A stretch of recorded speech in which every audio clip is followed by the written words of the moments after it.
आज कहना चाहता हूं कि यहां मुकाबला पीपल पार्टी और जमाती इस्लामी का नहीं है, यहां मुकाबला पीपल पार्टी और कराची के अवाम का है।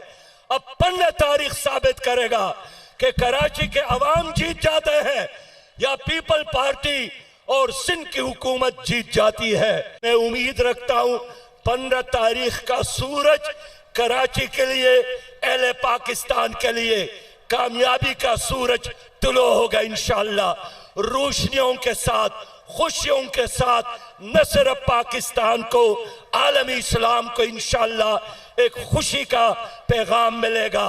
लेकिन मैं जरूर ये बात करना चाहता हूं कि हम जमहूरी लोग हैं, हम आईन पर यकीन रखने वाले लोग हैं, अखलाक के साथ चलने वाले लोग हैं, लेकिन हमारे इस अदा को कहीं कमजोरी न समझना। हम मैंडेट की तहफ्फुज़ के लिए हर वो काम करेंगे इंशाअल्लाह जो आईन इजाजत देता है।